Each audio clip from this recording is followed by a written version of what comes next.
Do you think it's impossible to have family pizza night, the healthy homemade version that is, on a Friday night when you're already exhausted from the week? I'm about to show you how this super fast, but maybe kind of slow recipe comes together with only 5 ingredients and 1 super fun part your kids are definitely going to want to watch. We're going to start by getting our kitchen scale ready. With things like pizza dough, it kind of is important to make sure that you're measuring everything out. I'll leave a link to the scale and kind of everything else I use in the description box below. But let's get started weighing out 660 grams of flour.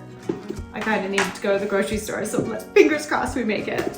When you have kids, Friday night is just one of those nights that you definitely want to celebrate the hard week that everybody had.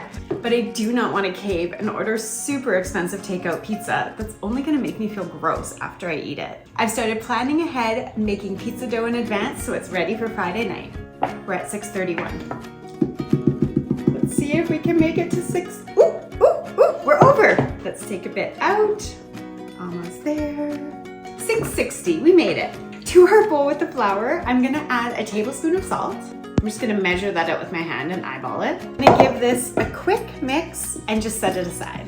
Next up, I have some lukewarm water here. We're thinking about the temperature of a bathtub, and we're gonna weigh out 400 grams. I just love making pizza. The way it brings my whole family to the dinner table just brings me so much joy. This is so often requested. I feel like I'm making pizza dough all the time. To that, I am going to add about 1/4 cup of honey. Again, I'm just gonna eyeball that out. Mostly because this container makes such a mess. If you've been here a few times, you know all about my honey woes. If you're new here, my name's Heather, and this is Heather in Her Kitchen, where I make healthy plant-based meals for myself who's a vegetarian and my family who are meat eaters, and I share them all here with you. Once our honey is dissolved, we're gonna go ahead and add 3 grams of the yeast, and this is where the fun begins. So grab those kiddos. It takes a couple minutes, but I promise it's totally worth it.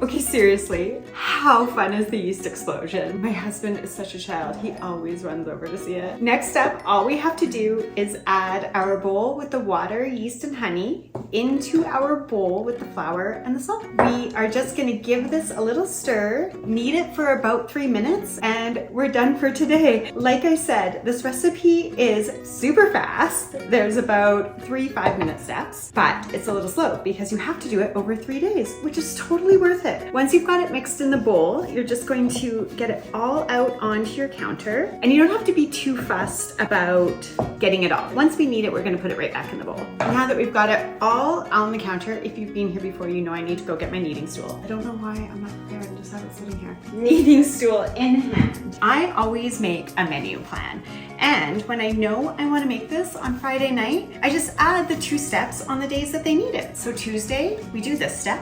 Wednesday, we do the next step, and Friday, beautiful dough for family pizza night. This may look a mess right now, but I promise you, in 3 minutes, it is going to be beautiful. All of this flour that's still sitting on your counter is gonna work its way in, and you won't believe how the dough will actually end up taking the sticky bits right off your hands. So this recipe makes enough dough for 3 16 to 18-inch pizzas. We have quite a number of pizzas on rotation. I'm not sure if you saw my same-day pizza dough recipe, but if you want to check that out, there's a great margarita pizza recipe at the end of that. And we have a few other family favorites that I'm going to be sharing with you soon. So any wayward pieces of flour, I'm just gonna collect in. Isn't it amazing how it's just picking it all up? And you can see how the bits that were stuck to my hands want to stick to the dough itself more than they want to stick to me. Now, time is always a great indicator for something like this, but I tend to err on the side of what my dough feels like. I promise you, you are gonna get really good at this. You're just gonna keep on trying, and you're gonna be great, and you're gonna know exactly what your dough should feel like too. Homemade pizza dough is definitely one of those things where every single time you make it, you get a little bit better at it. So you can see how smooth it's getting, and that is a very good indication that we are nearly done kneading. There we are. That is looking smooth enough to put him away. 5 minutes on a Tuesday while you're already waiting for pasta to come to the boil. Easy peasy. We're gonna toss him back into the bowl, and it's gonna sit out on our counter for 24 hours. After about 24 hours, you are gonna have this bubbly, sticky guy, and you can see how high he was up into the bowl. We're just going to convince him to come all out of this bowl. Oh, still on my stool. We don't need him anymore. It must be nice to be that tall in your kitchen. Very sticky. And you can smell. You can absolutely smell like an alcoholness to it. And that is the goodness that's gonna give us a nice fluffy crust come Friday.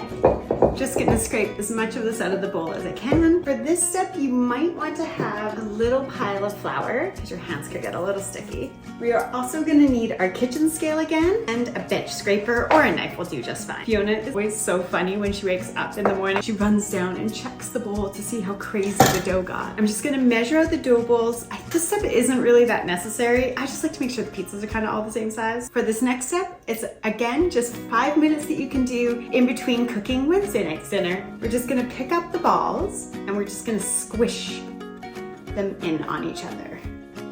We're gonna do this about 10 times per ball. Number 1 done, and last one. All 3 done. I'm just gonna wash my hands and show you what the next step is. Now, we've probably all got these basic round Ziploc containers. They are the perfect way to take on the next step, which is storing the dough in your fridge for 2 days. And that's it. Wednesday night is done. I love how excited my family is knowing that family pizza night is coming up on Friday. And with the planning, it makes Friday night such a breeze. This is basically self-care at this point. These are just gonna go right into the fridge for 2 days. On Friday morning, or the day that you decide that you wanna make pizza, you can just take these guys out of the fridge in the morning, or minimum of about 4 hours before you wanna eat. You're gonna dust your counter really well. Just pop these out of the container onto the counter, flour them again, cover them with saran wrap, and let them rise, and you'll be enjoying amazing homemade pizza that was not stressful at all. But the next step you're gonna need to know before you become a homemade pizza expert is how to stretch your dough. And I have that video for you right here. I'm Heather, and I'm here in my home kitchen, and I know exactly what I'm gonna make next. I really hope you're hanging out with me when I do it.